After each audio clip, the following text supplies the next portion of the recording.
네, 우리 조혜숙 선생님 바뀐 모습을 이렇게 기록을 남겨둬야 돼서 네, 예, 기록을 하겠습니다. 그죠? 이게 그러니까 그 이민기 교수님 그때 그 말씀 한 마디 하셨어요. 사람들이 어, 잘 아는 사람, 가까이 있는 사람, 이런 사람에 의해서 변하는 게 아니라 음. 순간 스쳐가듯이 지나가는 그 한 사람, 음. 그 행동 한 네. 가지 때문에 네. 양희은 선생님 네. 반갑습니다.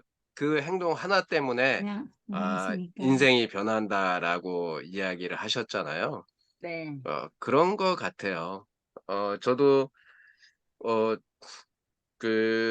요번에 이민기 교수님 만나고 와서 스스로 저한테 질문하는 거를 조금 더 하게 된 것 같고요. 그래서 지금 완주를 왔다 갔다 하면서 오늘도 완주까지는 아니어도 서대전을 갔는데 거의 한 200km 되더라고요. 한 191km인가 되는데 아침에 6시 여기서 40분쯤에 출발해서 10시 부터 인제 NCS 교재 집필자 미팅을 하는데 어 일찍 갔어요. 9시 쯤에 도착해서 미리 도착해서 좀 여유롭게 저 하고 싶은 거 좀 하려고 여유롭게 도착을 했는데 조금 늦게 나갔으면 서울 빠져나간 장난이 아니었을 것 같아요.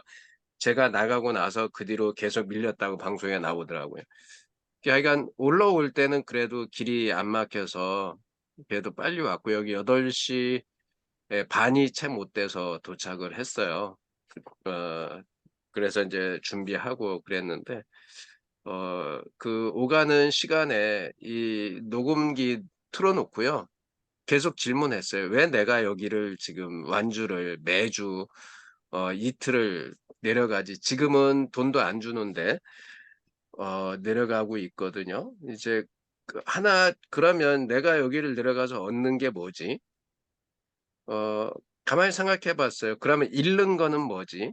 그런 걸 생각해 봤는데 얻는 거에 대해 생각해 보면 '사람들한테 신뢰를 되게 많이 얻고 있구나.' 이제 일단은 완주군 의회 의원이 어 저를 쪼금 신뢰를 해요.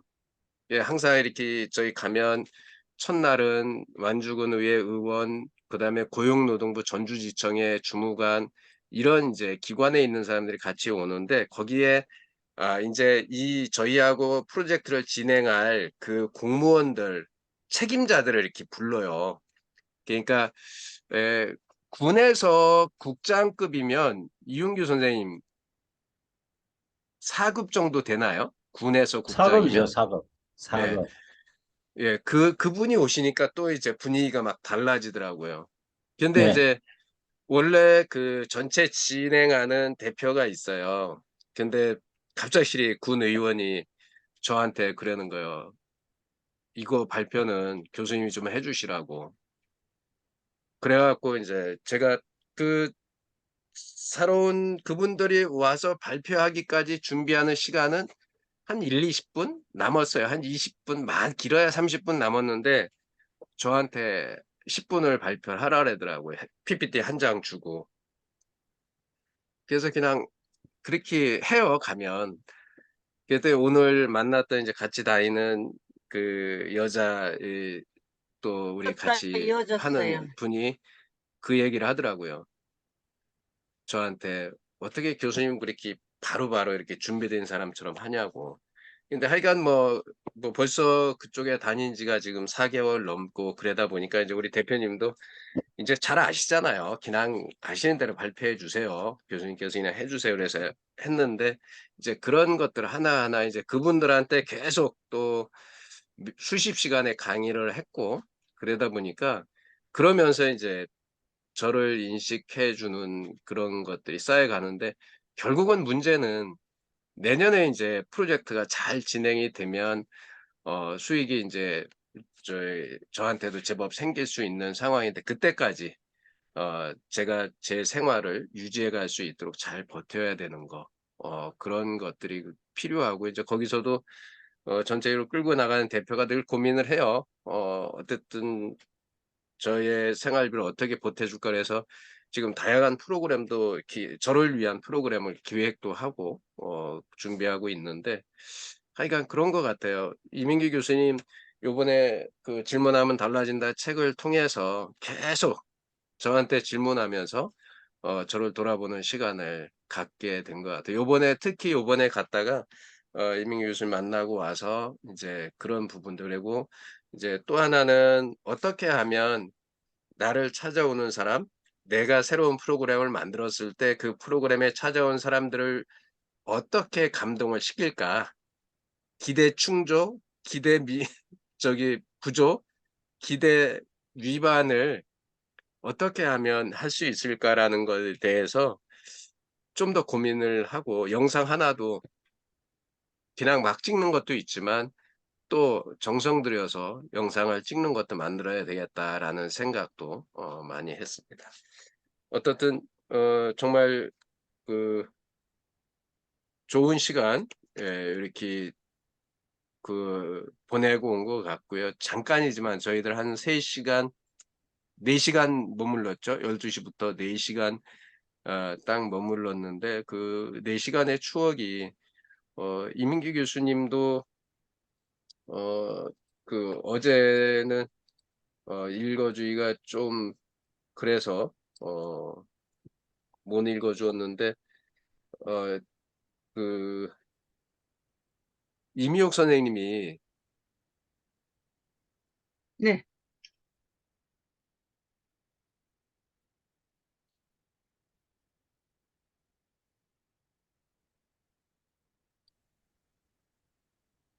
이민기 교수님한테 그 블로그 쓴 거를 제가 이렇게 보내 드렸어요. 네, 그랬더니 인제 그런 이런 회신이 왔어요. 두 분의, 그러니까 이미옥 선생님하고 박성욱 교수님 두 분 걸 보내 드렸는데, 두 분의 블로그에 소중한 순간들이 정말 고스란히 담겨 있네요. 열심히 공부하는 선생님들 모두 존경합니다. 모두 아낌없이 퍼주시는, 요건 뒤에는 교수님의 선한 영향력이라고 생각합니다. 늘 감사합니다. 이렇게 해 갖고 왔는데요. 제가 그렇게 답을 썼어요. 교수님께서 책을 통해서 나누어 주신 사랑의 힘입니다. 감사합니다. 그 뒤에 그 영상을 보내오신 거예요, 저한테. 두 편의 음, 영상을. 이제 여기서도 거기 영상에 보면 "질문하면 달라진다." 이렇게 돼 있는 거 있어요, 글씨. 음, 그것도 저한테 물어봐서 제가 인제 우리 이윤교 선생님하고 즉석 인터뷰할 때 거기에 인제 제 영상에 썸네일에 저게 붙어 있었거든요. 네, 그랬더니 그거를 캡처해 가지고 저한테 보내오셨어요. "이거 어떻게 하는 거냐?" 하고 음, 보내오셨어요. 그래서 그 "이렇게 하는 겁니다."라고 이야기도 못 하고 "캔바에서 했습니다."라고 얘기를 해 놨더니 그래 놓고 "알려 드리겠습니다. 줌에서 알려 드리겠습니다." 이렇게 얘기를 했는데, 어느 날 요거 보내오면서 이거 보내오면서 연락이 왔어요. 예, "교수님께서 보내주신 동영상에 쓴 제목이 너무 멋있어서 한번 따라해 본 겁니다. 교수님도 예, 매일매일의 챌린지 내용 이렇게 쇼츠로 만들어 보시면 어떨까?" 이분은 있잖아, 계속 저한테 질문을 해요. "당신도 그렇게 하면 어떻겠니?" 그러면서 제가 영상 올렸던 거 그거 보고 따라서 아, 그게 좋았던 거, 글씨 이렇게 꾸부랑하게 해 놓은 게 좋았던 거예요. 그래서 저한테 알려달라 그랬거든요. 음, 그러니까 우리 7 학년인 우리 큰형님도, 우리 여기 큰형님이 바뀌었어요 인제. 이용규에서 이민규로. 그 그래서 우리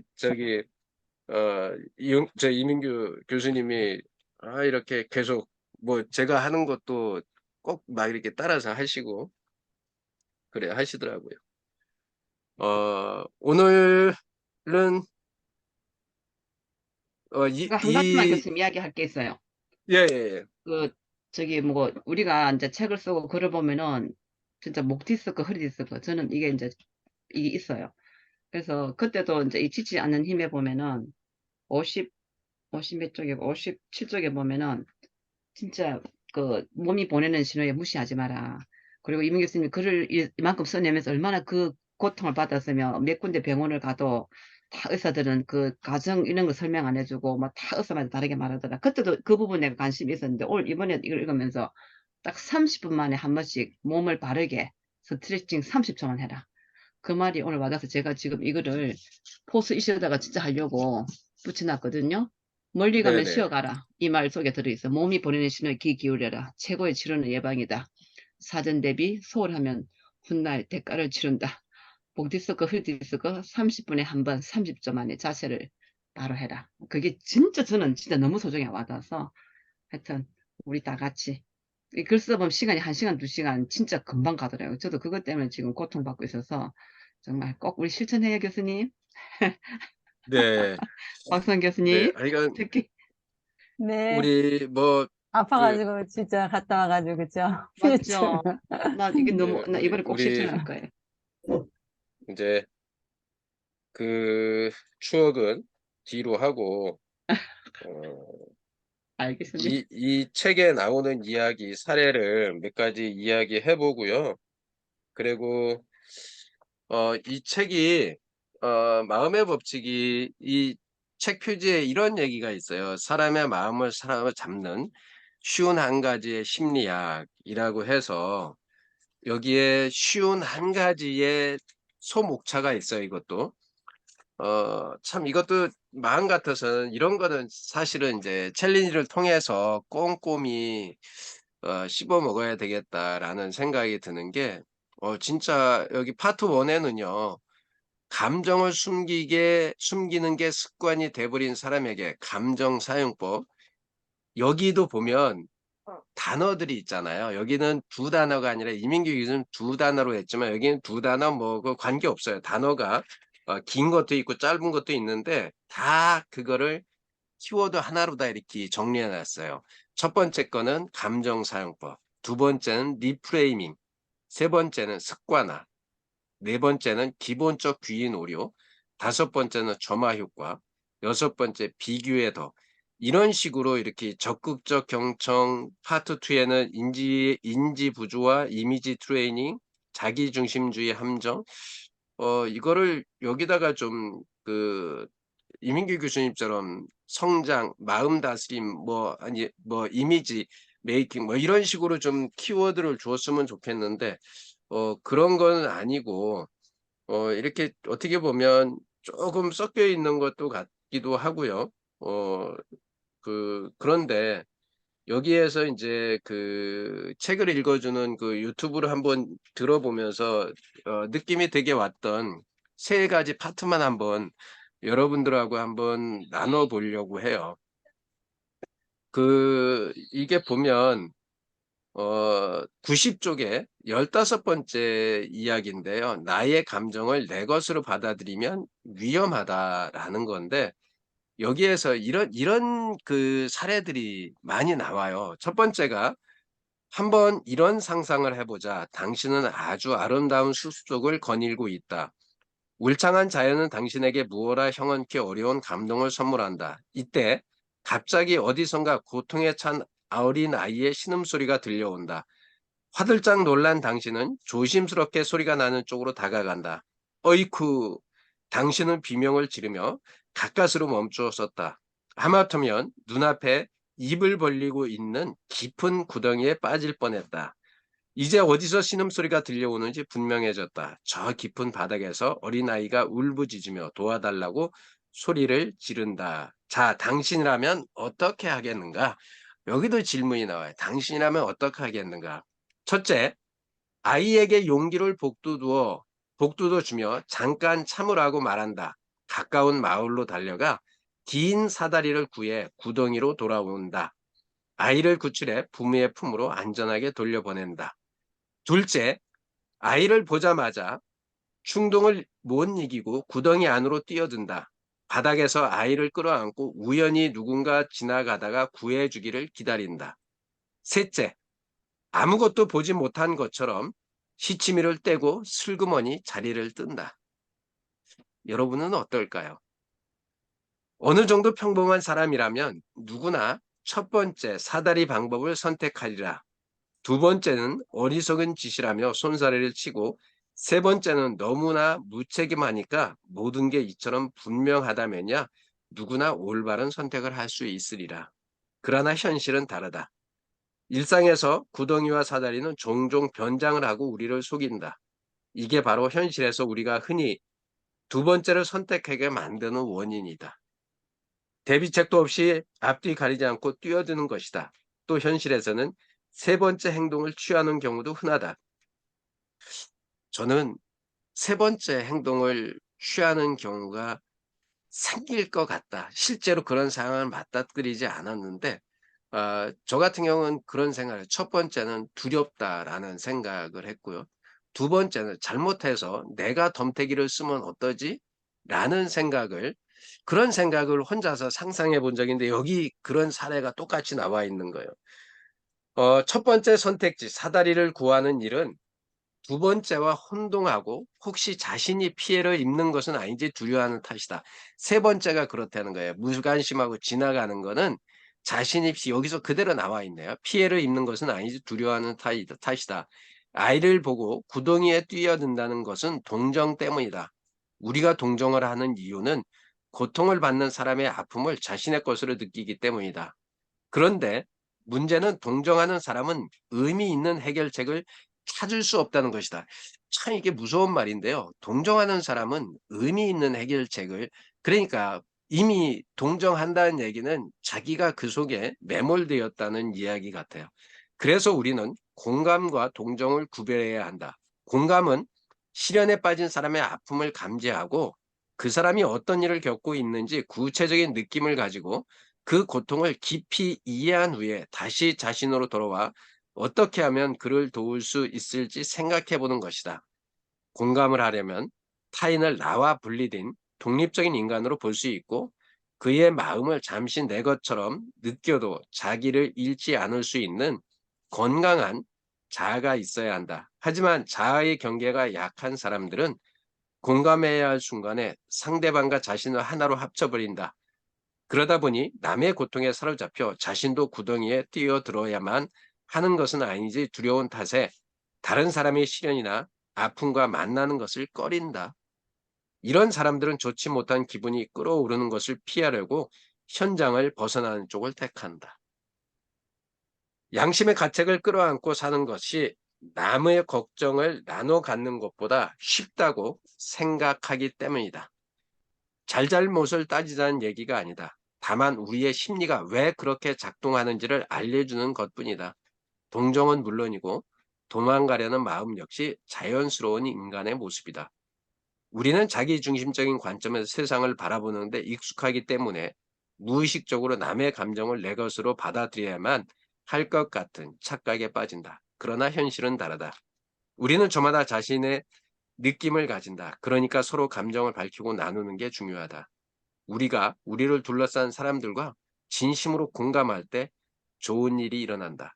우선 우리는 구덩이를 피할 수 있다. 그리고 다른 사람이 구덩이를 벗어나게 날 수 있게 실질적인 도움을 줄 수 있다.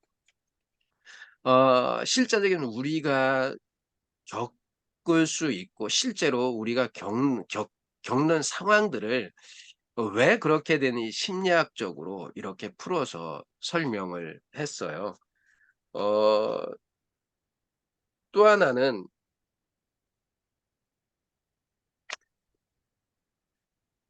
이런 이야기가 있어요.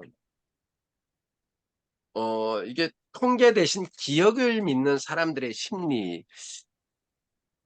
여러분들은 비행기 사고가 위험하다고 생각하나요? 담배 피우는 거를 위험하다고 생각하나요? 뭐가 더 할까요? 비행기를 타서 사고 일어나는 게 더 위험할까요? 담배 피우는 게 더 위험할까요?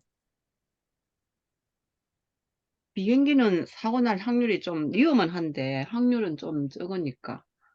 그죠? 그리고 담배는 피우는 일반적으로 그냥 딱 생각이 드는 게 우리 양은희 선생님은 비행기 사고가 위험하다고 생각을 해요? 아니면 위험성이 아니라 비행기 저기 사고로 죽을 확률이 높다고 생각을 해요? 아니면 담배 피워서 죽을 확률이 높다고 생각하셔요? 그러니까 통계로 봤을 때는 그 질문하시는 그 내용이 통계로 봤을 땐 담배일 것 같은데 그냥 딱 들었을 때는 당연히 비행기가 위험하다고 느껴지죠. 저는. 그렇죠. 네. 우리 박성욱 교수님 어떻게 생각하세요?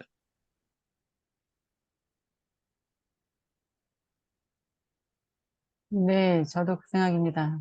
어, 일단은 위험하다라고 생각을 하는 것은 항상 두렵다라고 생각하는 것은 비행기를 타고 가는 것이 두려운 것 같고, 우리, 길에서 담배꽁초를 봤을 때 항상 저는 저거 되게 위험한데? 바람 불어서 불 붙으면 어떡해? 이런 생각 많이 들거든요. 네, 그래서 위험한 것은 담배불이 좀 더 위험하다라는 생각이 들어요. 그렇군요. 어, 저도 비행기를 많이는 안 타봤어요. 그런데 100번은 넘게 타본 것 같아요. 그, 타볼 때마다, 탈 때마다 처음에는 되게 이게 뜨고 내릴 때 좀 그렇잖아요. 그런데 매주 타다 보니까 그냥 타는 거예요. 버스 타듯이. 예, 그런 상황이 생기는데 여기에 보면 이렇게 나와요. 이게 뭐냐면 대표성 휴리스틱이라 그러는데 비행기 사고로 목숨을 잃는 사람의 수는 생각보다 적다. 독일의 경우에는 오래전부터 단 한 명도 죽지 않았다. 비행기 사고로 단 한 명도 죽지 않았대요. 반면에 당신이 이 구조를 읽고 있는 동안 심장순환계 질병으로 독일에서만 좋게 3명이 죽어나간대요.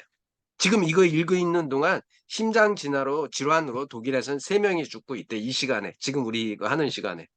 벌써 뭐 지금 3명이 아니라 6명 죽었겠네요. 심장마비의 위험은 흡연을 하는 경우 아주 높아진다. 그럼에도 왜 사람들은 담배 피우는 것보다 비행기 오르는 것을 더 두려워할까? 이 뒤에 이어지는 내용들이 참 그 의미가 있어요. 요게 조금 더 한번 읽어 드려 볼게요. 어, 그,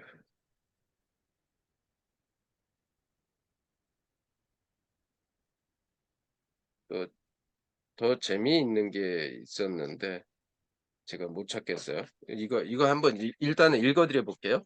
통계적으로 볼 때 비행기는 가장 안전한 교통수단이다. 그러나 흡연이 건강을 해친다는 것을 모르는 사람은 없다. 심지어 담뱃값 포장에는 다음과 같은 경고문까지 등장했다. 흡연으로 죽을 수 있습니다. 우리 지금 담뱃값 껍데기 보면 그게 담배를 피우고 싶을까? 물론 저는 담배를 안 피니까 그런 생각이 드는데 물어봤어요. 담배 피우는 사람한테. 근데 담배 피우는 사람 그게 안 보인대. 꽉에 있는 그게 안 보이는데 신기해. 그게 확 무진장 그렇잖아요. 아유, 쳐다보기도 싫은데. 우리가 되게 정확하게 알고 있는 사실이다. 그럼에도 종종 우리 뇌는 흡연보다 비행기 타는 것을 더 위험하게 받아들인다. 도대체 왜 그럴까? 이른바 대표성 휴리스틱 때문이다. 휴리스틱은 찾아내다는 뜻의 그리스어의 뿌리를 둔 것으로 불확실하고 복잡한 상황에서 부딪히는 문제를 될 수 있는 한 빨리 풀기 위해 쓰는 단순하고 즉흥적인 추론을 뜻한다. 그리고 우리는 종종 정확한 자료를 갖지 못한 채 결정을 내린다. 또는 구체적인 통계 수치를 안다고 할지라도 그것을 합리적으로 이용하려 들지 않기도 한다. 우리는 우리의 기억으로 통계 자료를 대신하고 대표성 휴리스틱을 감행한다. 예를 들어 도박을 즐기는 사람은 규모가 작은 곳보다 기계가 많은 커다란 카지노에서 훨씬 더 많은 돈을 투자한다. 왜 그런지 아세요? 기계가 더 많은 카지노에서 투자하는지. 이 재미있네요. 기계가 많은 탓에 돈을 따는 모습을 더 자주 목격할 수 있다. 보니 자신이 딸 확률을 무의식적으로 높게 평가하기 때문이래요. 이게 엄청난 오류잖아요. 비행기가 추락하는 장면은 누구라도 거의 단박에 떠올린다. 항공기 추락 사고는 방송 화면을 통해 우리 기억 속에 확실하게 각인됐다. 더욱이 비행기 추락은 상당히 강렬한 감정을 자극해 우리의 기억력을 훨씬 더 자극한다. 반대로 심장마비에 걸려 죽는 장면을 보는 일은 드물다. 이런 사건은 몇 분마다 일어날 정도로 흔해서 언론이 보도하는 일도 거의 없다. 너무 흔해서 보도하는 일이 없대요. 워낙 빈발하는 사망 원인이다 보니 신문에 나와도 단 몇 줄에 지나지 않는다. 그렇다 보니 우리의 뇌는 비행기 추락을 심장마비보다 훨씬 더 쉽게 떠올린다. 일종의 자동적인 생각으로 우리는 흡연보다 비행기 추락으로 죽을 확률이 높다는 결론을 내리고 만다. 그렇지 않다는 구체적인 통계 자료를 보여줘도 우리는 굳은 신념에 더욱 집착한다. 이런 현상을 두고 심리학에서는 버티기 효과래. 버티기 효과라고 부른다. 그러니까 이게 참 재밌죠. 어, 뭐, 여기에 이런 게 있네요. 이 이야기를 좀 읽어주려고 했는데, 여기 뒤에 있네. 계속 조금 더 읽어볼게요. 한 연구 결과를 보면 흡연으로 병에 걸린 환자를 다루는 의사는 담배를 거의 피우지 않는 것으로 나타났대요. 니코틴과 타로로 물든 폐의 모습이 의사의 기억이 뚜렷하기 때문이래요. 또 다른 실험을 살펴보자. 이 실험의 참가자들은 일련의 사건들을 확실하게 기억하라는 부탁을 받았다. A그룹에서는 6개의 사건을 보여주고 B그룹에게는 12개의 사건을 보여주었다. 그런 다음 참가자들이 얼마나 확실하게 사건을 기억하는지 물었다. 당신이라면 어느 그룹이 더 자신 있게 기억할 것을 믿는가? 어느 쪽 그룹이든 확실하게 기억해둘 충분한 시간을 주었다. 당연히 기억해야 할 사건들이 더 많은 B그룹의 자신감이 A그룹에 비해 떨어졌다. 더 많은 사례를 기억하다 보니 그만큼 어려움을 느낀 탓이다. 반대로 6개의 사례만 기억한 A그룹은 빠른 속도로 생각을 정리할 수 있었다. 이 실험은 우리가 판단을 낼 때 그 기초가 되는 자료가 적을수록 쉽게 떠올릴 수 있다는 기억에 의존한 사실을 보여준다. 이 뒤에 지금부터 읽는 거 잘 들어보세요. 지금부터 읽는 거. 요거 때문에 제가 좀 되게 쇼킹했어요. 이 모든 게 우리 일상생활에서는 어떤 의미를 가질까? 앞으로 단편적인 기억에 끌려다니지 않고 싶다면 대표적 휴리스틱이라는 주먹구구식 접근이 근본부터 잘못된 것임을 명심하자. 꼼꼼하게 기록을 남겨두거나 구체적인 통계 자료를 찾아보는 쪽이 훨씬 좋은 선택을 할 수 있다. 지금부터 잘 들으세요. 최근에 살인 기사를 읽었다면 우리는 자신도 살해당할 확률이 높다고 여긴다. 어쨌거나 기사를 읽기 전보다는 말이다. 질병이나 이혼 혹은 실직 등의 기사도 마찬가지이다. 그러니, 그러니, 그러니 인생을 즐겁게 살고 싶다면, 인생을 즐겁게 살고 싶다면 가급적 나쁜 뉴스는 피하고, 나쁜 뉴스는 피하고 될 수 있는 대로 좋은 뉴스를 골라 읽어라. 좋은 뉴스를 골라 읽어라. 이렇게 하면 세상은 좋은 곳이라는 생각이 더욱 굳어진다. 이런 자극은 결국 당신의 기분을 좋게 만든다. 저는 이거 되게 중요하게 생각해요. 우리가 신문 기사나 이런 기사들을 많이 보는데요. 나쁜 기사를 보면 계속 머릿속에서 내가 그런 일, 사고 난 거를 계속 보면 내가 늘 사건, 사고에 빨려 들어가 있는 느낌이 나거든요. 그래서 그런 거를 보지 말라고 하는 거예요. 좋은 일, 행복한 일, 이런 거를 보라는 거예요. 몇 페이지 있어요, 그 내용이? 예, 106쪽 아래에 있습니다. 네. 그리고 두 번째 가능성은 역발상이다. 폐암 환자를 수술한 의사는 폐암을 다룬 경험이 없는 의사에 비해 훨씬 덜 담배를 피운다. 그러니까 부담스러운 습관을 버리고 싶다면 집중적으로 이 습관을 불러올 나쁜 결과를 그림처럼 떠올려보라. 살을 빼고 싶다면 엄청나게 살이 찐 사람의 사진을 냉장고에 붙여보라.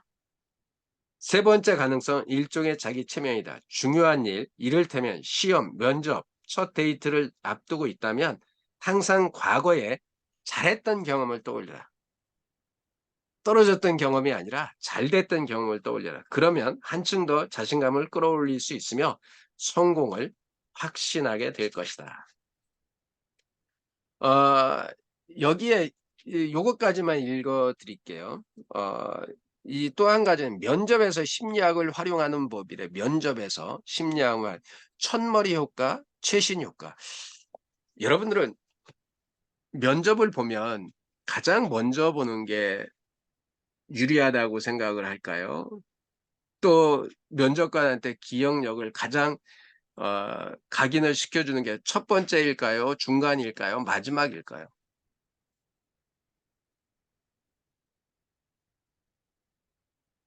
나는 첫 번째다. 처음. 처음. 예.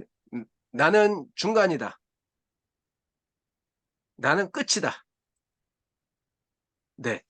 우리 양은희 선생님 끝이라고 대답하셨는데 왜 끝이라고 생각을 하는지 저도 끝이라고 생각을 했어요, 솔직하게.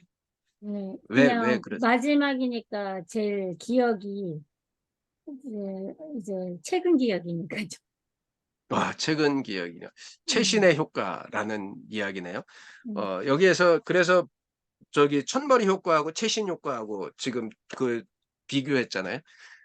우리 이용규 선생님은 왜 첫 번째라고 대표적으로 한번 말씀해 주시면. 제가 서울시 신규 채용자반 면접관으로 들어가가지고 이렇게, 면접을 보는데, 어, 처음에 들어와가지고, 이렇게 자기소개를 한다든지, 다른 사람하고 차별화되어 있는 그런 얘기를 했을 때 그 인상이 끝까지 가더라 하는 이 첫머리 효과, 이게 가장 중요하다고 생각이 들고, 어, 그 똑같이 천편일률적으로 하는 그 루틴보다 자기의 얘기를 한 사람이 더 많이 이 점수를 주고 싶더라 하는 그걸 봤어요. 그래서 이제 그런 쪽에서 첫머리 처음에 인상이 중요하다 그 생각을 했습니다. 네, 감사합니다. 이 뒤에 안 읽어드려도 될 것 같아. 이용규 선생님이 말씀하신 게 이 책에서 얘기하는 정확한 이야기예요. 결국 첫인상을 이야기하는 거거든요. 그런데 거기에 플러스를 이용규 선생님 얘기하셨거든요. 첫인상인데 너만의 독특한 거, 너를 표현할 수 있는 그 한마디, 그것이 기억에 많이 남는다. 지금 말씀하셨는데 여기서도 명확하게 그 얘기를 하고 있어요. 그러니까 여기 한번 읽어볼게요. 당신의 직장의 승진 기회를 알리는 내부 공고가 붙었다. 당신과 동료 몇 명이 서둘러 지원했다. 중역들로 심사위원회가 꾸려졌다. 당신이라면 아래의 면접 일정 가운데 어떤 것을 고르겠는가? 첫째가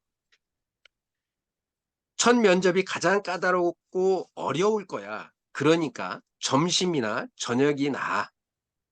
두 번째, 점심 때는 누구나 먹을 생각만 할 거야. 그러니까 아침이나 저녁이 나아. 세 번째, 저녁에는 모두 지쳤거나 이미 결정이 날 수가 있어. 아침이나 점심때가 좋다.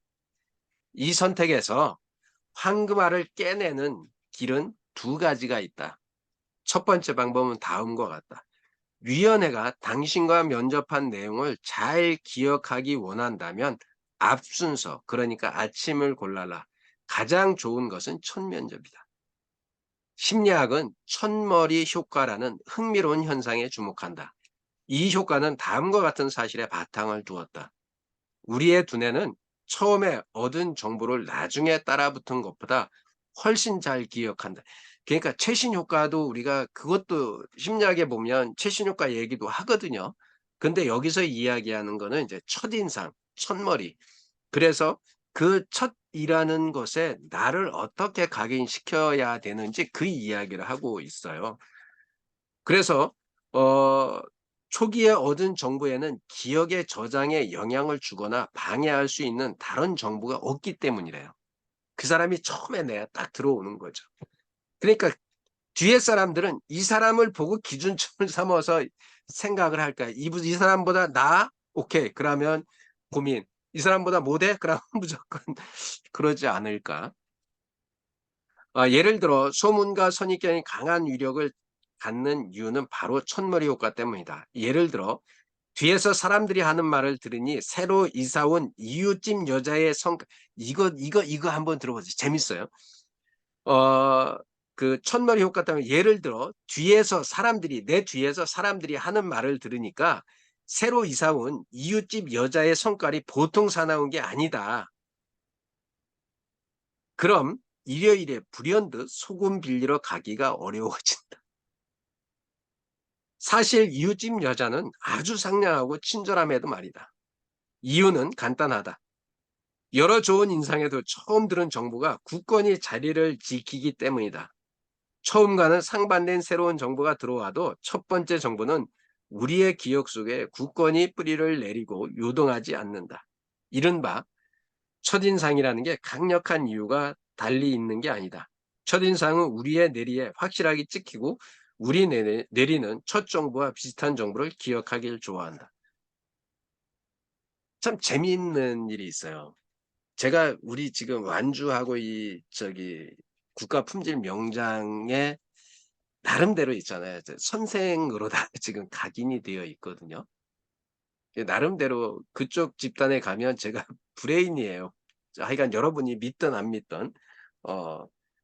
근데 오늘도 명장님이 한 분이 막 한글 문서를 가져와서 거기다가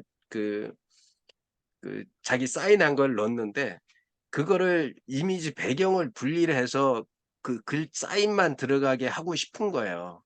근데 그걸 가져와서 딱 물어봤는데 제가 그냥 바로 해 줬거든요. 그리고 대학에서 강의를 해야 되는데 이런 저희 취업 동향과 경영이라는 강의를 강의하는데 제가 경영학 박사인지 알잖아요.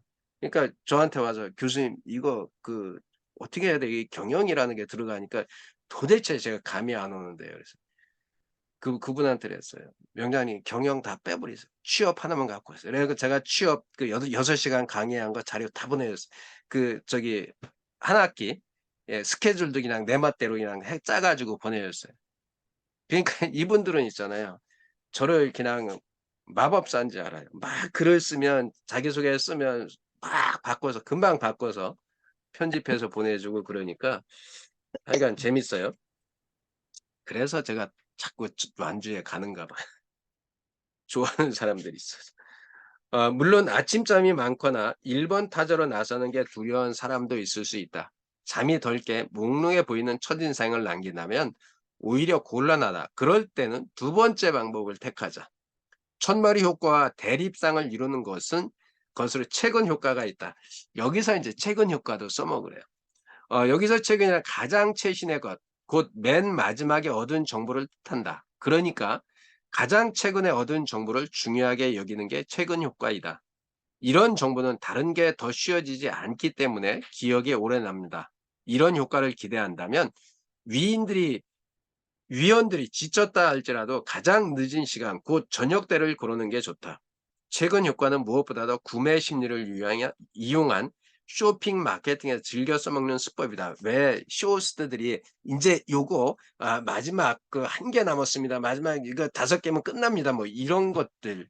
그런데 이 위원들한테 그런 인상을 주는 거죠. 그러니까 그냥 그 지쳐 있는 사람 앞에서 뭔가 진짜 혼자서 댄스를 하든지 갑자기 브레이크 댄스를 추든지 그리고 자기소개를 하든지 뭔가가 인상에 남는 게 필요하다는 거죠. 그래서 다른 것보다 3배나 비싼 립스틱을 구매하기 망설일 때 점원이 뭐라고 하든가 흔히 다음과 같은 이야기를 드리리라. 물론 좀 비싸긴 해요. 그러나 10배는 더 오래 쓰일 수 있어요. 또는 이런 주장도 한다. 조금 더 투자하는 것으로 환경부에 확실히 일조하시는 거예요. 그러니까 점원은 망설이는 당신의 뇌가 확신을 가질 결정타를 마지막 정보로 날리는 것이다. 그래서 두 가지 효과는 서로 탁월하게 보충해주는 위력을 발휘한다. 그래서 우리는 첫머리, 최근 효과라고 종합해서 부르기도 한다. 첫인상은 물론이고 마지막 인상도 좋게 심어줄 때 당신은 가장 많은 것을 이끌어낼 수 있다. 그래서 요즘에 있잖아요. 스피치도 이 두머리인가요? 뭐 이런 게 있어요. 그러니까 우리 프렙 효과도 똑같은 거거든요. 글쓰기를 할 때 프렙 효과가 첫 번째 앞에 포인트를 준다고 핵심을 주고요. 그다음에 이유를 주고 reason, 이유를 주고 example, 예시를 들어주고 내가 경험했던 걸 넣어주고 마지막에 포인트, 다시 핵심을 이야기하게 한다고요. 그래서 글쓰기의 프랩뿐만이 아니라 스피치에서도 프랩을 씁니다. 그러니까 우리가 면접을 본다면 아까 이용주 선생님이 얘기하셨던 것처럼 첫머리 효과가 중요하지만 마지막에 최신 효과도 내가 마지막에 선정이 됐다면 최신 효과를 활용하는 게 좋다. 그러니까 아, 처음 하든지 마지막 면접 중간에 애매하게 끼 가지고 기억도 안 나게 만드는 게 아니라 처음이나 마지막에서 확실하게 자기를 알릴 수 있는 그런 이벤트를 해야 되지 않을까. 그래서 글쓰기도 사실은 프랩 형태로 앞에서 "그래 나는 지금 메시지 이런 메시지를 전할 거야. 이런 메시지를 전한 이유는 이런 것들이야. 그래서 이런 이유의 같은 경험들을 나는 이런 경험을 했어. 그래서 마지막에 그래서 이렇게 해야 되는 거야."라고 예 글도 그렇게 쓰라고 하는 것처럼 여기에서도 심리학에서 그러니까 그런 것들이 지금 보면 이 심리학에서 다 활용을 하고 있는 그런 이야기다라는 것을 한번 이야기를 해 봤습니다. 요게 파트가 1 부터 파트 5 까지 있는데요. 각 파트에 10 개의 소제목씩이 있어요. 이 책이 에 그 279 쪽까지 있어요. 279 쪽. 그래서 5 개로 나누면 한 파트에 한 50쪽 되는데요. 우리 다음 주에 한번 이거 가지고 한번 나눠 보면 어떨까요? 그 한번 그 파트 1 부터 파트 5 까지인데요. 같이 해 보실 분 계신가요? 네. 김민숙 선생님 하신다고 했고요. 지금 이렇게 뭐 관심 있게 지금 보고 계시는 건 나 하겠다고 손든 거 아니신가요? 저 혼자 상상을 하고 있습니다. 양희은 선생님도 지금 관심을 엄청 보이고 계시고요. 네. 그죠? 어 네. 그러면 순서를 정하겠습니다. 파트 1은 어느 분이 좀 해 주실까요? 뭐가 들었는지 지금 뭐 교수님 모르죠? 죄송합니다. 책 제목을 지금 알 수가 없네요. 책 제목이 뭔가요? 제목 우리 단톡방에 다 올려 놨는데요. 마음의 법칙? 예, 마음의 법칙. 누가 쓴 거냐면 폴커 키즈, 마뉴엘 푸쉬 두 사람이 지은 거예요.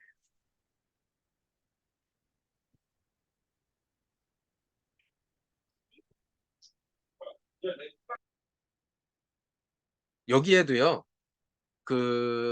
다 이런 게 있어요.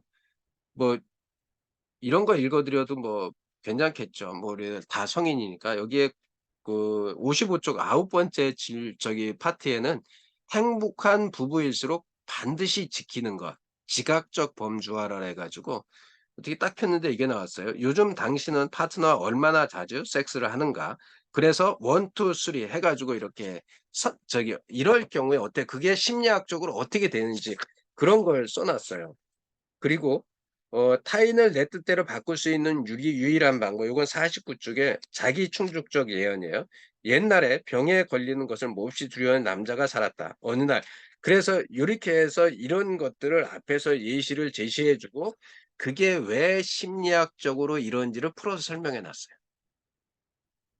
그러니까 우리 이민규 교수님 책에 보면 어떠한 사례를 쓰고 그리고 자기의 경험을 이렇게 써 놨잖아요. 저기 선행 경험 사례에다가 자기의 경험을 쓰고 밑에다가 명언을 쓰셨거든요. 그리고 질문을 남겼다고요. 이게 요것도 이런 것도 아마 응용을 하지 않았을까 그런 생각이 들어요. 안면 피드백 이론도 있어요.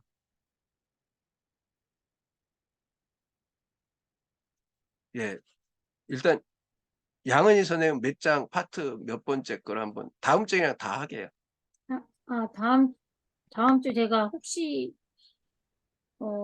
일이 있어가지고, 다음 주는 제가 못할 것 같아요. 그 다음 주는 가능합니다.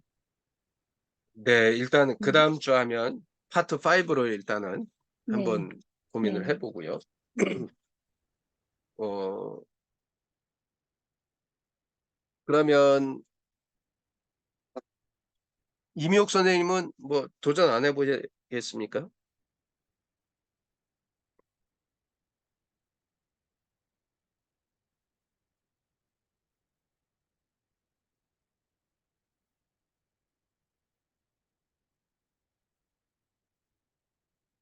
지금 뭐 마이크가 꺼져 있어서 안 들립니다.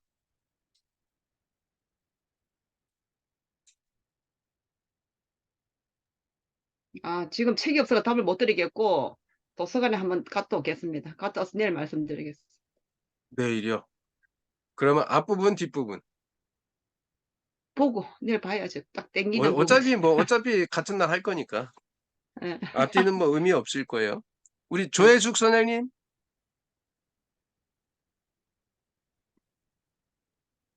네, 이번에는 네. 건너뛰겠습니다. 아니, 지금 30년이 젊어졌는데 건너뛰어요? 어려서요. 어려서, 그렇구나. 참, 어리면 안 답이, 되는구나. 답변이 우리 참 기발하네. 이용규 선생님이 왜 말씀을 안 해주실까? 그냥 계속 웃고만 계셔가지고 제가 어떻게.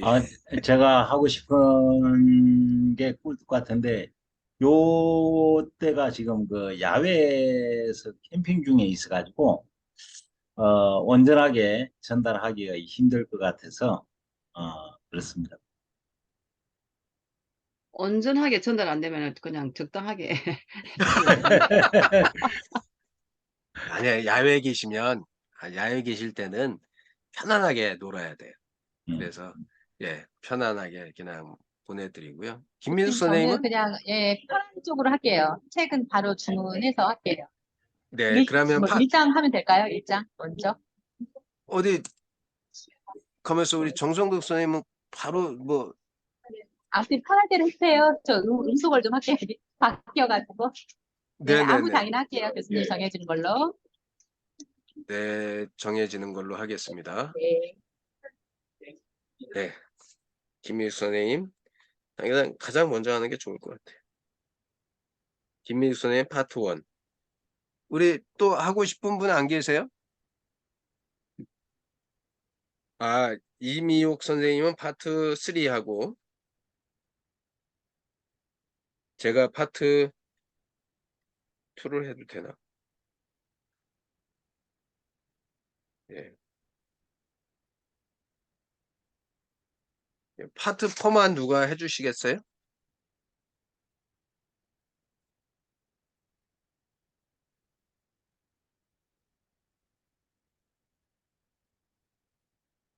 우리 박성욱 교수님 한번 안 해주실래요?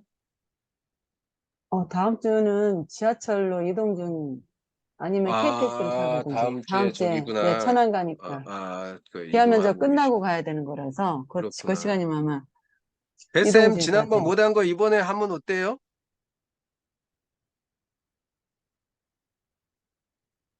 뱃쌤?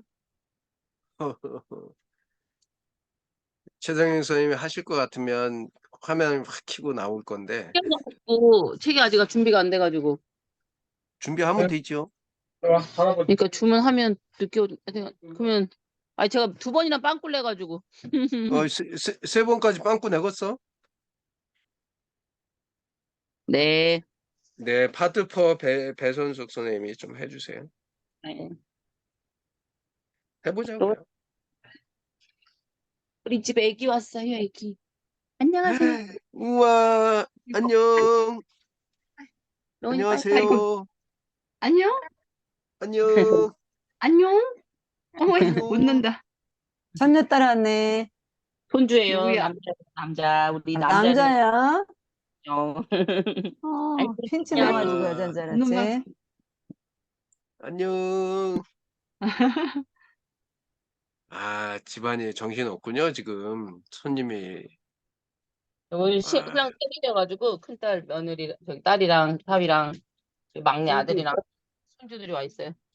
야, 저럴 때 참. 가족들이 그 다 와 심정 있구나. 진짜 이해가 간다. 아이고.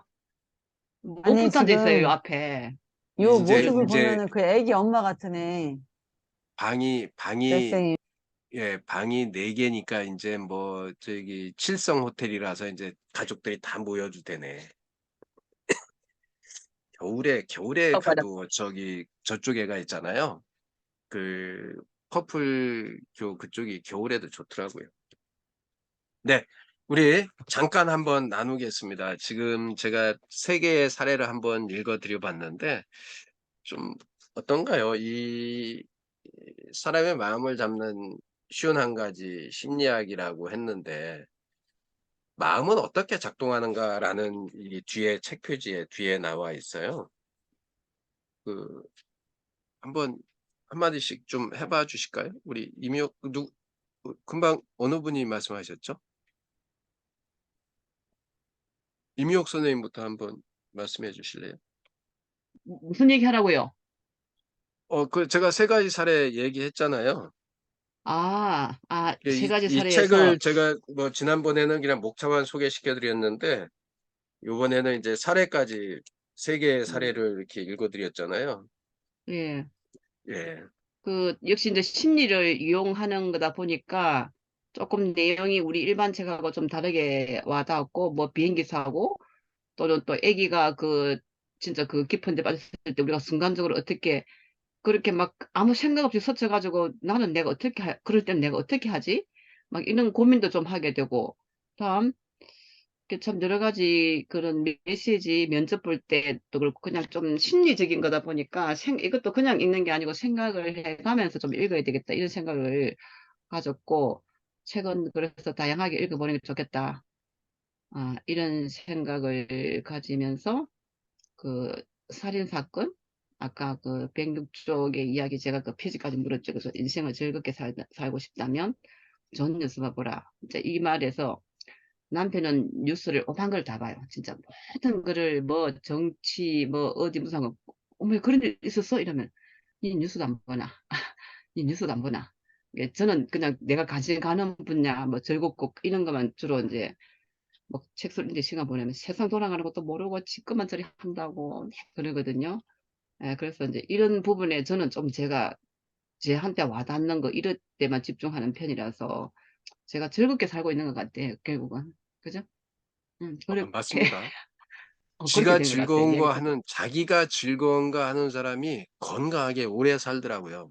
뭐 그거는 이기적이라 해도 어쩔 수 없는 게 자기가 좋아하는 일 그거 하고 즐겁게 살면 건강하게 오래 사는 것 같아요. 그게 웃음하고도 조금 관련이 제가 있지 않을까. 그런 편인 것 같은 이야기 듣다 보니까 그쪽으로 그런 것 네. 같아요. 그리고 저도 뭘 하게 되면은 항상 먼저 좀 하는 편이에요. 좀 면접을 하든 뭐를 하든 그냥 좀 먼저 하는 편이고. 하여튼 또 그쪽으로 이야기가 이렇게 흘러가네요. 하여튼 이 정도로 정리하겠습니다. 네. 양은희 선생님. 저도 아까 그 구덩이에 빠진 그 아이 얘기하면서 아이일 경우에는 이제 첫 번째를 고르는 게 굉장히 쉬운데 그 다른 상황에 있어서 저도 그 어떤 그 고통과 이거를 분리하지 못해서 혹시 외면하려고 했던 적이 있지 않나 그 생각을 좀 해서 되게 공감이 갔어요. 공감이 갔고 또 뭐 휴리스틱에 대한 것도 이제 우리가 잘못 통계를 그냥 순간적인 자기 판단에 의해서 잘못 이렇게 판단하는 경우가 되게 많겠구나 해서 오늘 이야기들이 저는 다 재미도 있었고 또 굉장히 의미 있게 다가왔어요. 그리고 면접 부분도 빨리 봐야겠다 이런 생각을 했습니다. 네, 감사합니다. 네. 그러니까 우리가 심리학적 부분을 알 필요가 있다라는 생각을 해요. 그러니까 이런 거를 배운 사람과 배우지 않은 사람은 준비하는 게 다르지 않을까 그런 생각을 해 봤어요. 우리 조혜숙 선생님. 네, 잘 들었습니다. 조혜숙입니다. 네. 저도 구덩이에 빠지면 저는 아마 무식하게 그냥 두 번째로 뛰어들 것 같다라는 아까 충동이 일어나더라고요. 그러다가 같이 죽겠구나. 나중에 들으면서 그 생각이 들었는데, 침착하게 차근차근 먼저 생각하고 해야지 같이 살아나겠다. 이 생각이 들었었고요. 또 저는 왜 처음에 면접을 볼 때는 처음에는 좀 두려워서 다른 사람 하는 걸 보고 따라한다 이 생각이었었는데 아까 이영규 선생님 말씀하시는 거 들으니까 아, 팩트 한 가지만 있다면 먼저 하는 것도 좋겠구나. 그래서 아까 옆에 제가 다른 걸 잠깐 하면서 같이 딸내미랑 들었는데, 야, 민정아, 먼저 하는 게 좋단다. 어디 가서 하면 먼저 하는 게 낫겠어. 이 얘기를 한번 했거든요. 그래서, 아, 아까도 자꾸 여기 왔다 갔다 해요. 요즘에는. 전에는 아예 안 오더니 요즘에는 장난치려고 자꾸 와서 너도 아마 독서 모임에 하려나 보지? 같이 참여하자. 네, 요즘에 자꾸 이렇게 슬쩍슬쩍 얘기를 하는데 뭐 싫다 소리도 좋다 소리도 안 하는 거 보니까 뭐 좀 시간이 가면 참여해도 괜찮지 않을까라는 생각이 들었습니다. 그래서 저도 어디 뭐 면접을 간다면 먼저 해보도록 하는 걸로 생각을 해야 되겠다라는 생각까지 했습니다. 감사합니다. 네, 맞아요. 네, 충분히 그럴 수 있을 것 같고요. 네, 우리 박성욱 교수님, 스마일리츠 안녕하세요. 안녕하세요. 네, 귀염둥이 스마일리치 안녕하세요. 네, 저도 면접을 볼 때는, 그러니까 무엇을 할 때는 항상 먼저 제일 1등으로 했었었거든요. 그런데 그 1등이 그전에는 되게 좋았어요. 그래서 무조건 뭐 한다라고 할 때 우리 김미 선생님 하시처럼 제일 먼저 했잖아요. 네, 저도 항상 늘 먼저 했었는데 요즘에는 안 그래지더라고요. 요즘에는 먼저 할 수가 없더라고요.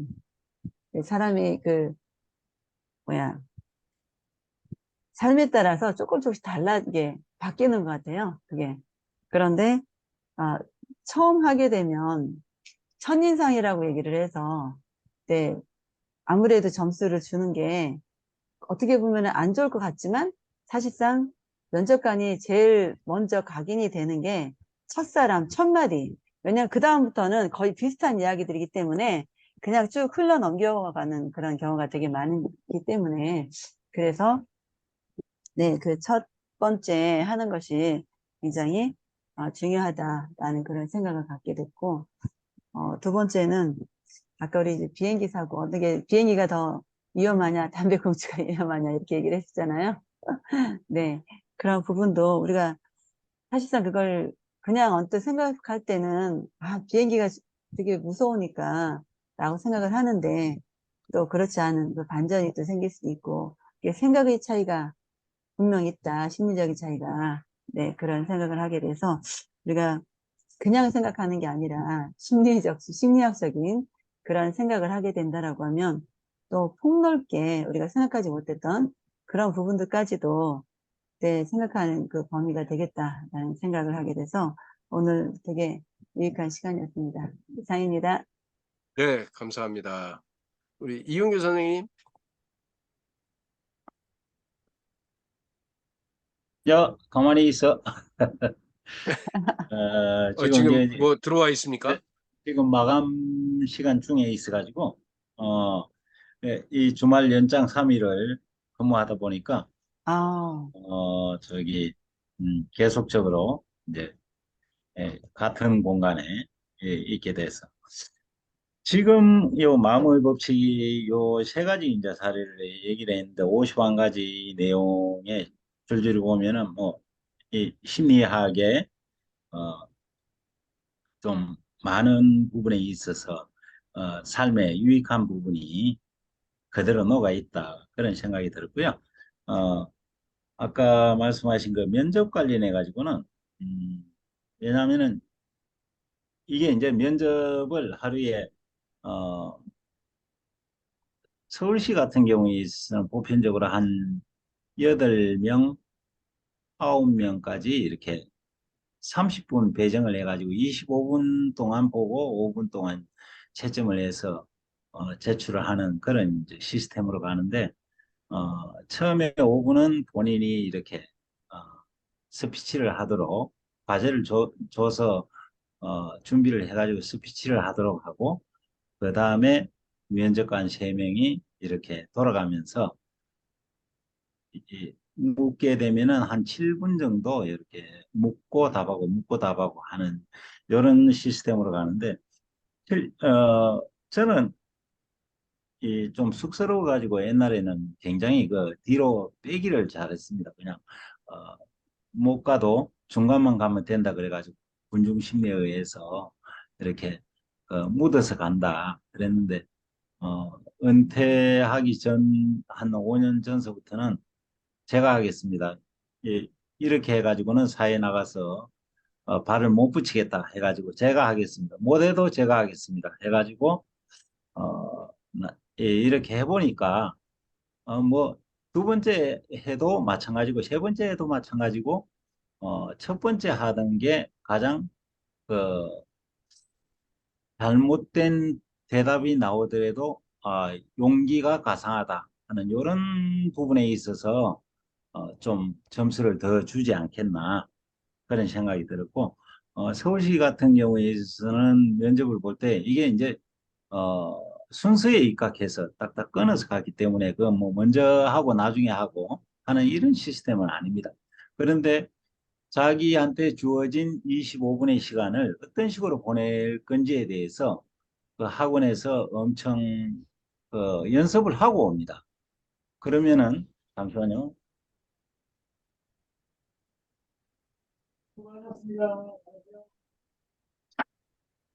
아유, 죄송합니다.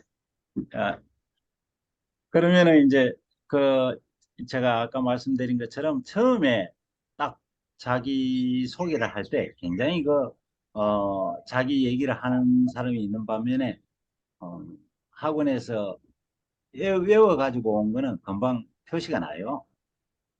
아무리 유창하게 잘해도 금방 표시가 나기 때문에 어, 그거는 아니다. 그래서 자기 얘기를 하라는 게 그거였고 또 어, 다른 사람들하고 이렇게 차별화를 두기 위해서 어, 이 핵심 포인트 한 개 내지 두 개 정도는 늘 가지고 다녀야 된다.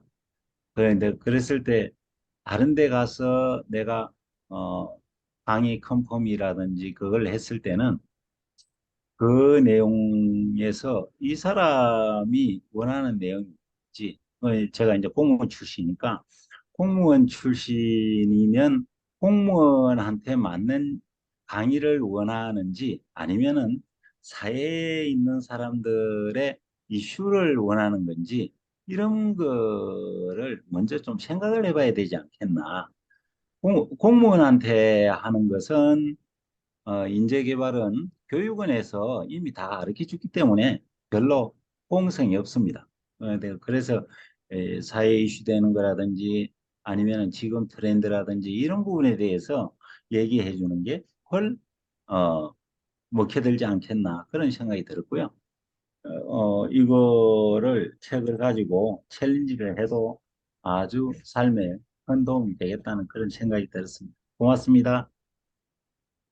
네, 감사합니다. 교수님, 제가 지금 먼저 발표해도 될까요? 지금 배터리가 없어서 거의 지금 끝날 것 같아서.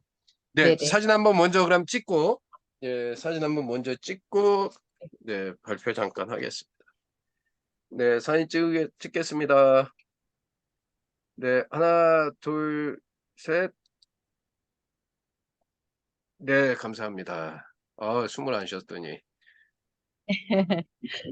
네, 한번 저도 뭘 말씀해 주십시오. 하면 먼저 하는 이유가 뭐냐면 제일 처음에 매도 먼저 맞는 게 낫다라는 이런 생각이 저한테는 항상 머릿속에 있어요.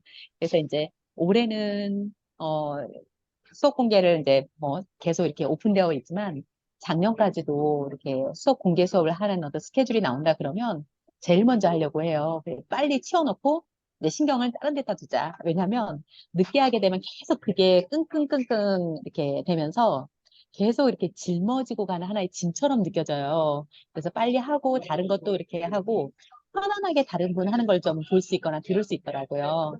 그래서 이번에 해피꿈도 쓰라고 해서 제가 제일 첫 번째 강의에다가 다 넣어놨어요. 언제 하든 바쁘고 언제 하든 그럴 것 같아서 이왕이면 그냥 빨리빨리 하고 빨리 준비하고 그냥 다른 분과 편하게 좀 듣고 이러자. 라는 어떤 심리적인 그런 거고. 근데 이제 면접 상황은 조금 다를 것 같아요. 올해 면접을 보게 되었는데 저는 늦게 저희가 25명 중에서 22번째인가 21번째 발표를 했어요. 그래서 다른 분은 점심 먹고 바로 면접하고, 그러니까 먼저 하면 먼저 가는 시스템이어서 바로 가서 했는데 저는 거의 5시 돼서 집에 왔거든요. 끝날 때쯤. 4시 반쯤 면접 들어가서. 근데 그런 면접 상황에서는 준비할 수 있는 시간이 상대적으로 조금 더 확보가 되니까 너무 좋더라고요. 그래서 저는 한 2~3시간 정도 조금 늦게 하긴 했지만 머릿속으로 계속 갈무리를 하면서 어떤 식으로 수업 실현을 저희는 하는 거였기 때문에 어떤 식으로 할까? 조금 이제 이거는 뭔가 이렇게 좀 정해져 있는 거였죠.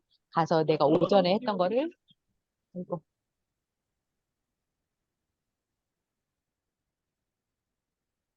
네. 약이 없어가 튕겨 나왔겠다. 저기 아니, 튕겨 나오진 않았는데 방송 사고가 났습니다. 네. 약이 딱 여기까, 떨어졌거든. 예, 여기까지 하고 우리 스마일리치 예, 준식 선생님 말씀 듣고 우리 마무리를 할 뭐, 건데요. 늦게 들어왔는데 뭔 말을 하는 건가요? 뭔 말을 해요? 여태까지 들었는데 뭔 말을 하느냐고 물어보면 어떻게 해요? 아니, 그, 스마일리치 또 그새이 또 바뀌어놨네, 사진을. 아니, 센스쟁이. 우리가 뭐 지금 뭐 초보입니까? 프로가 왜 그러십니까? 아유, 항상 초보예요.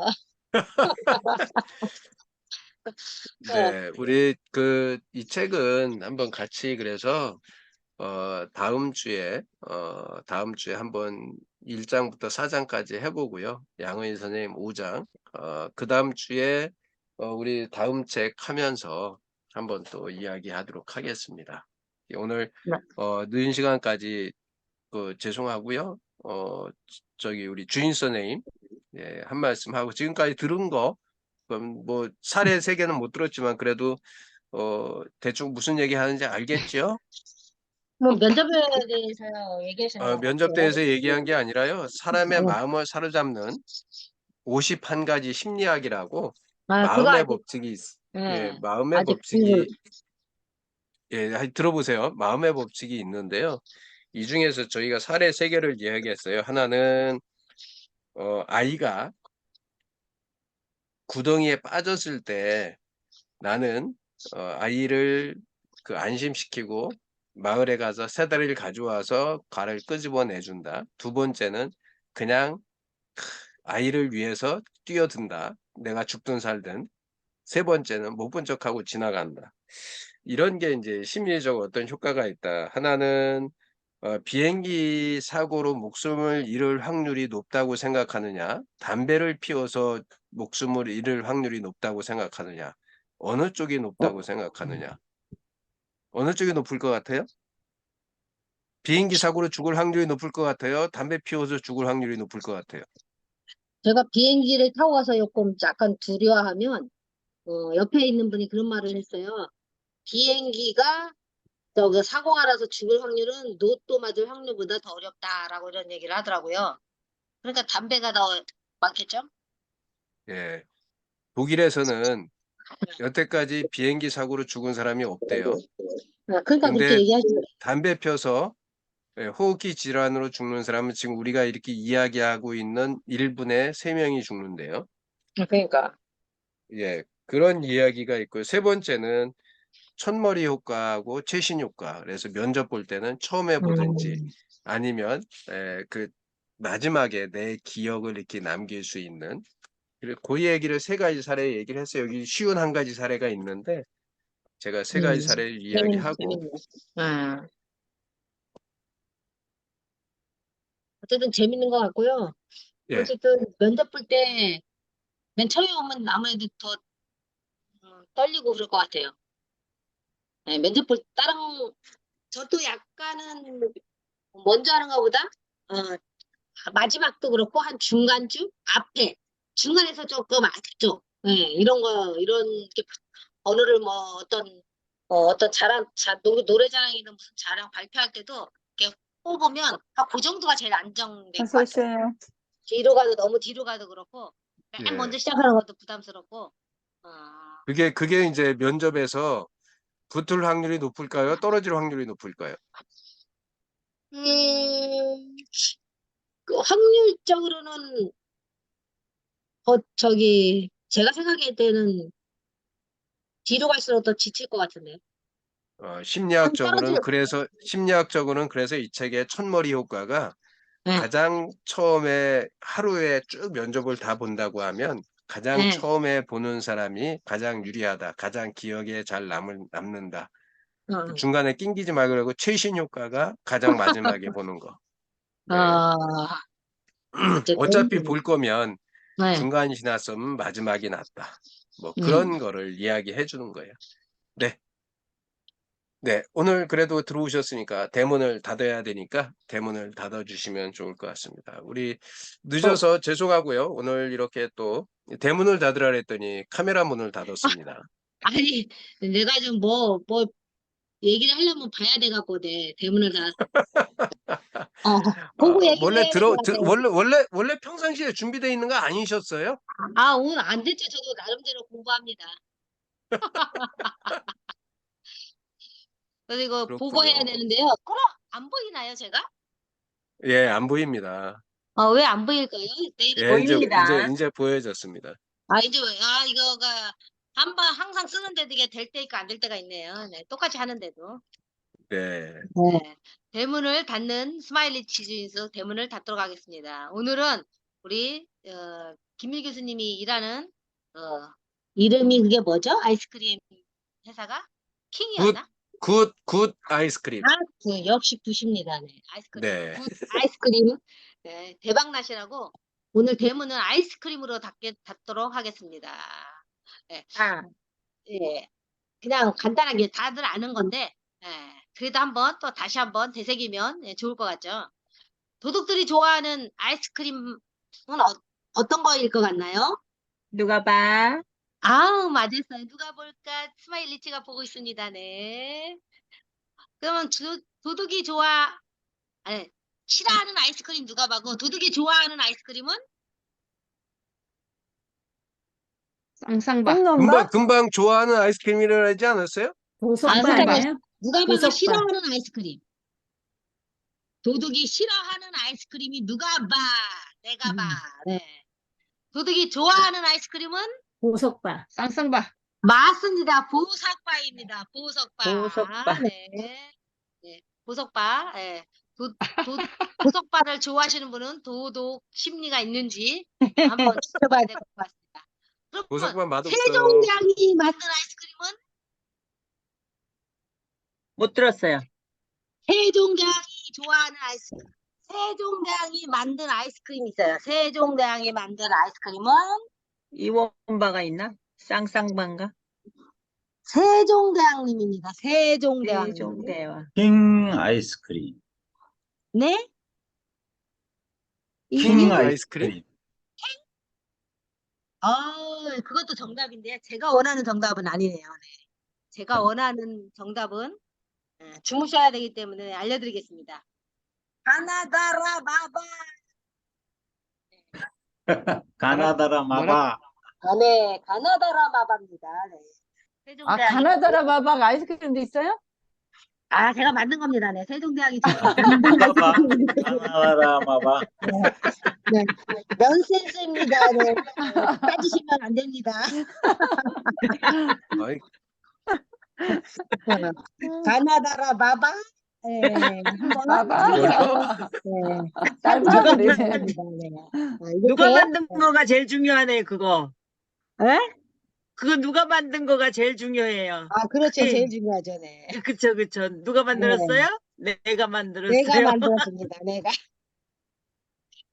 네, 이렇게 간단하게 별것도 아닌 짧은 넌센스로 한번 웃고 대문을 닫도록 하겠습니다. 세종대왕이 만든 우리 가나다라 마바로 하하하도 세종대왕이 만든 거 아시죠? 네, 웃으면서 대문을 닫습니다.